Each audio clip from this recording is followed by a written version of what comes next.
when we say that our lives are run 95% by habit, we're in essence allowing the reaction to equal the response. And when you think about people being triggered, you can see that they are saying and doing things that are out of line with how they really believe or expect to be acting. So what we're going to do is make the shift so that the input, it does cause that reaction, but that reaction is a data point.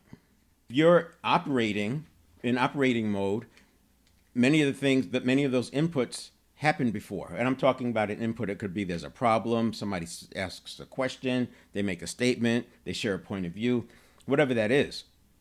In operational mode, this data point probably represents a larger percentage of your data gathering in that moment. And by the way, this whole thing is a half a second. So this is happening very fast. And because the subconscious can process at 11 million bits per second, it works. We can do what I'm talking about here. That reaction is then going to inform our response. We're still talking within that half second. So we're wasting about a quarter of a second by letting the reaction equal the response. I'm not going to say wasting it, but in play, we have cognitive biases, obviously the associations. We say that neurons that fire together wire together. So it's not just the associations that are related to that. It's also the other associations that happen in that same moment, and then other heuristics.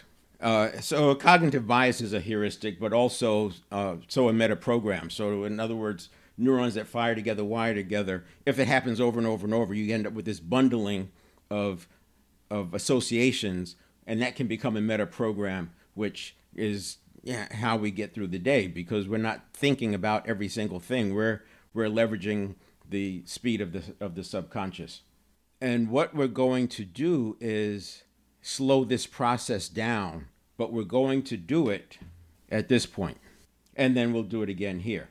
The reason we're doing it this way is because this reaction can happen in less than a quarter of a second. The conscious mind doesn't come online for about a half second. So looking at it like this, the stimulus to reaction is about a quarter of a second. And it could be faster than that for people who are trained, or if you're in a highly stressed state already, high beta, you're probably going to be a lot faster with that. If you're in alpha state, it's going to be slower. But the speed, especially if you're stressed, the speed is going to be faster. And then the conscious mind comes online at a half second. The conscious mind only processes 50 bits per second. So with the subconscious processing at 11 million bits per second, the conscious processing at 50 bits per second, you can see the conscious is completely outgunned. But in innovating, you really want the conscious mind to have a larger say. And we're talking about vision. This is where the vision comes into play, right? You've got to consider the vision. And that's why I talk about we can get away from the vision if we just allow our reaction to be the response. In operational mode, you're probably not hurting yourself much, but when you're talking about innovating, you're creating some problems here. Something I didn't mention is that between reaction and response, sometimes your response will be to do something.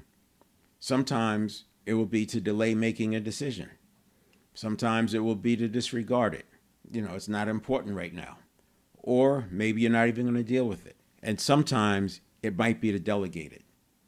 It might be something like, yes, we need to deal with this, but why don't you take it to so-and-so, and I'll give them a heads up that you're going to be calling them. Those are 4 Ds. You do it, delay it, disregard it, or delegate it.